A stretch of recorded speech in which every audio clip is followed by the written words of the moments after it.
Welcome to the video portion of the Mega Reading Secrets program.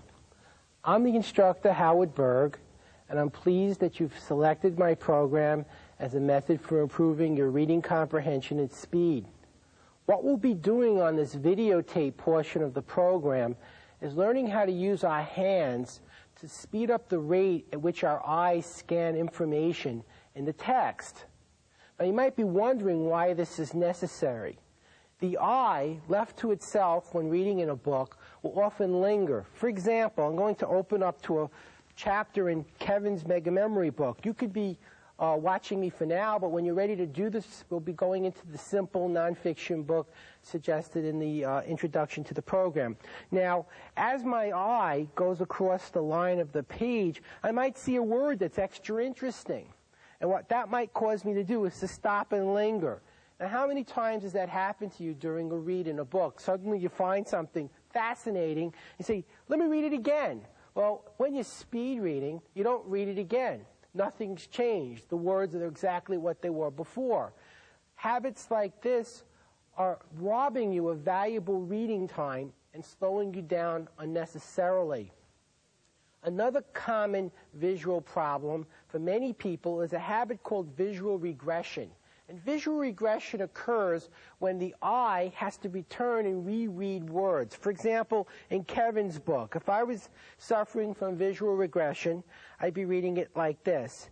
It's time to, it's time to take a break. It's time to take a break from exercises. And by repeatedly going back, I gradually become aware of what I'm reading. Now, the hand motions that we're about to learn help us to overcome visual regression, a tendency for the eye to linger in a book, and it also helps us to reach peak reading efficiency. So I'd like you to take out the nonfiction book, the easy-to-read nonfiction book that you've already read in the past that's familiar to you. And we're going to do a number of drills that are designed to make you move more rapidly, strictly with your eyes. Comprehension will be less significant during this particular phase of the program. In fact, ironically, as I mentioned on the tapes, you probably would be better off if you were getting confused. And you might wonder again, why would I want to get confused? That confusion is similar to banging your head against the wall. It feels good when you stop.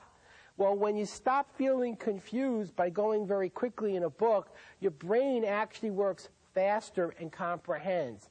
The analogy I use on the tapes is that of a baseball player going to the plate with several extra bats. And what they do is they swing the extra bats for several minutes to put more resistance on the arm muscles. Well, when they release the extra bats and go to hit the ball with a single bat, that single bat is swung harder because they've tricked their muscles into expecting a heavier weight. Well, speed reading is quite similar, at least at this phase of the program. And what we're doing is trying to trick the brain, the part of the brain that turns the letters and words on the page into sounds. And by going so fast that your brain can't translate any longer, it's like having several bats. And the mind is then struggling to keep up with the rate at which information is being seen. When we release our speed and go back to so-called normal reading, lo and behold, you'll find your brain has gone quicker than it did before, just as the batter was able to hit the ball harder. It's a simple psychological trick that we're striving for, and a very easy one to attain. Now, watch my hand closely. What I'm going to be doing now is showing you a simple way just to turn pages. Now, most people are right-handed, but for the purposes of speed reading, it's often easier to use the left hand to move the eye and the right hand to turn the page. And that's because most books turn from right to left. And so it's more convenient to turn with your right hand than with your left hand. That in mind, what we're going to do first is simply learn how to select the proper hand. Now, many people in this program will find that we're going to be individualizing the skill to suit you. In many other speed reading programs, you're told to do it the same way as everyone else. And I don't believe that works. We all have different shoe sizes. We all have different ways of speed reading. And here's one of the first things we're going to individualize. We're going to pick a hand. First, I'd like you to assume that your left hand is the more desirable. Later, if it's not, we'll have an option. And what I'd like you to do is just put your left hand on the top side of the left page and just move it down to the bottom very quickly. And as you're coming to the bottom of the page, gently grasp the corner of the right page with your right hand. Watch my left hand coming down and my right hand grabbing the page. And then when I get to the right side of the page, I've already grasped the corner and it's easy for me to turn. Notice again, my left hand coming down, my right hand grabbing the side of the page. And when I speed it up, I'm able to go very rapidly through the book and not have difficulty in turning the pages. Again, using the left and the right hand then is an ideal situation. However, some of you right-handed people, and I'm sure you're out there, may feel awkward and uncomfortable using your left hand. If that's the case, and you'll know because you feel awkward and uncomfortable, that's the tip-off, then you're going to use your right hand for turning and guiding the eye. In this case, your right hand comes down the page, and now when you get to the bottom, you go to the top of the page, grasp it, and turn. Now notice that it takes a little bit longer using the right hand because before, when using both hands, you had already grasped the corner of the page. So when the left hand reached the bottom, it was a simple matter of turning the page over. Using the right hand alone means that you can't turn until the right hand grasps the page. Because if you grasp it when you get to the top, you'll rip the page out, which is very undesirable, as I'm sure most of you would understand. So, let's try first just doing it with the left hand. Remember, we're not reading. We're simply selecting a hand and going through gross physical movements that'll help us to learn to turn pages more effectively. Taking your left hand, putting it at the top of the left side of the page, rub to the bottom of the right side, and turn. Do it again. Rubbing the left side, rubbing the right side, and turn. Left side, right side, turn. Notice how quickly I'm going. Although I may be reading at this speed, at this point, it's probable you aren't. And so what I'd like you to be able to do at this point is simply get it comfortable with the physical movements. Let's go back to the beginning of the chapter and try this with the right hand only if the left hand felt uncomfortable. And a little tip that will help you with both hands is to tilt your hand a little bit on an angle. So when I put my hand on the left side of the page, I'm coming down a little on an angle, and when I'm on the right side, the heel of my hand is keeping the book from snapping closed. Similarly, with the right hand, tilt it a bit. If you're going to do it right-handedly, go to the top of page 84, gently rub to the bottom of the page using your right hand, and when you get to the bottom, go up to the top and turn. Again, rubbing with the right hand only. When you get to the bottom, come up to the top and turn. Go to the left side, the right side, and turn. Now, which hand felt better to you? It doesn't matter which one you pick. I was on America's Talking about a year ago. I read 18 books in an hour and a half. It was about 4,000 pages. As you might expect, my hand got tired. So I switched from using my left to my right hand. Nobody cared. And trust me, if you switch hands, no one will care either. It just is easier for most people to use one hand to turn and one hand to rub. And since the pages are turning from right to left, most people find it easier to turn with the right and rub with the left. And you're not most people, so you should select what's most comfortable for you. You might want to take a moment now to do this experiment again before we proceed, so you can be comfortable that the hand that you've selected for rubbing is the appropriate one for your particular needs.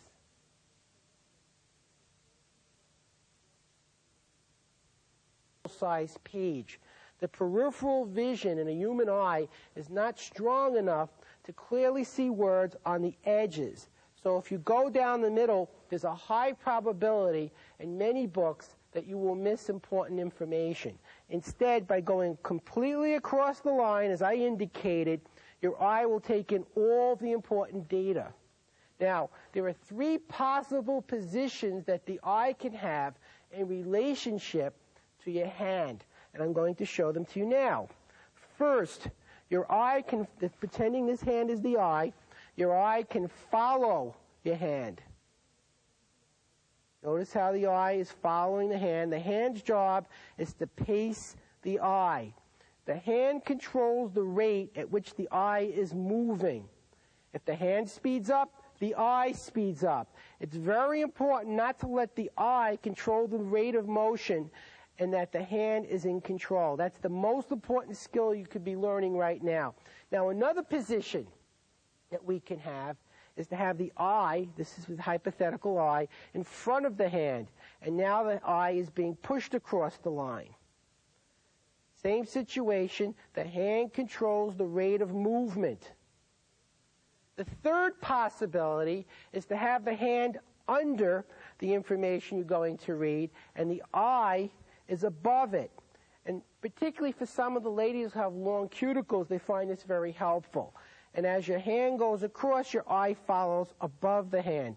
Just don't look at your hand.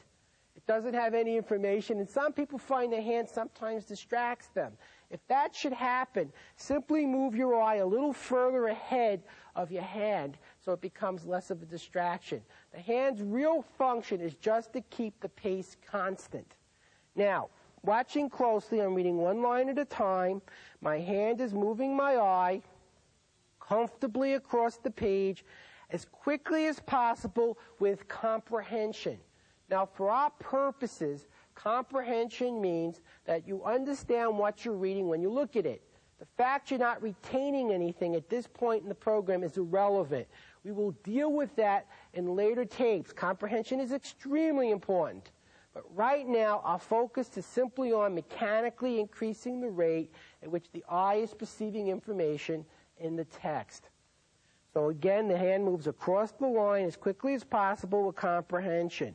If you should miss a word, do not go back to look at it. Leave it go. If you miss a couple of words, that's fine as well. However, if you are consistently missing many words, you might be going at a pace that's too quick for your comprehension rate. Slow down and go at a pace at which most of the words are understandable. And don't be concerned about what you don't retain. We have many, many memory skills we'll be doing later which will reinforce the retention better than it was at the slower speed. So begin then, go to the top of the first page of your first chapter that you're using and read one line at a time at your comprehension rate, using your hand to move your eye across the page. Practice this for about 5 minutes and then return to this video.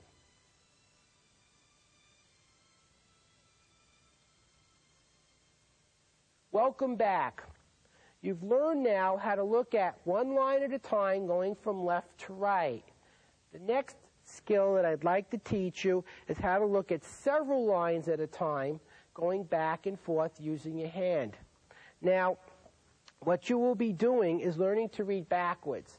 Now, many people say, how could you read backwards? Backwards is ridiculous. It's hard enough to read forwards. Well, they read Hebrew backwards. Nobody seems to think the book's broke. In many of your Asiatic languages, the books are not only read backwards, but vertically. The human eye has been shown to be capable of reading backwards in many different cultures. It is a habit in the English language that has you reading from left to right consistently. What I'll be teaching you today is how to break that habit. Now, many of you will find that reading backwards does not give you any comprehension. Others will find immediately they could read backwards with no difficulties. Others still will find that reading backwards over a period of a month or so becomes possible for them. We have no way of knowing which group you fall in. What I do know is regardless of whether or not backwards reading will give you consistent comprehension, for the purposes of the drills that we'll be doing later, backwards reading is invaluable for helping you to go beyond your comprehension rate. Many of you will know immediately that, sure, I can't read backwards, so I'll be confused. Perfect. Remember, our goal was to deliberately get confused, so when we stopped going so quickly and we stopped feeling confused, our comprehension would jump up. And it does, spontaneously. It's almost miraculous. It's like going into a swimming pool and suddenly realizing you're doing a swimming stroke, or you're on a bicycle and suddenly you realize you're riding it, and a moment before you didn't know what you were doing. The exact same thing is going to happen with these skills. Initially, nothing will seem to be occurring, and then suddenly it all will come together because your unconscious mind is gaining the knack for doing a skill that it's never done before. Now, for the purposes of mastering backwards reading, I'd like you to turn to the special page in your workbook. On this page, you see some very wavy lines. I'd like you to put your finger on the line and just trace it down to the bottom of the page, going forward and backwards, and looking at the paragraphs as you do. You don't have to understand anything. You don't have to comprehend anything. All that's necessary is that you see this information on the page. That's it. So again, we're tracing our finger down the line. See how easy that is? See how quickly you were able to get to the bottom of the page. Again, putting your finger on the line, just pretend it's a running track and go down to the bottom as quickly as possible. Turn to the next page and you'll see the same lines going over and under essentially a chunk the size of a paragraph. But near the end of the page, you'll see that the lines get closer together. These more tightly configured lines are enabling us to see information more clearly instead of in larger chunks. And we should be able to do both skills. See large chunks for skimming and smaller chunks for comprehension. So again, trace your finger down the line as quickly as you can to the bottom of the page. And since you have no idea what you're reading because it's backwards, going quicker is something you should automatically do. Now what I'd like you to do is go to the previous page, trace your finger down to the bottom, turn, and do this again on the second page.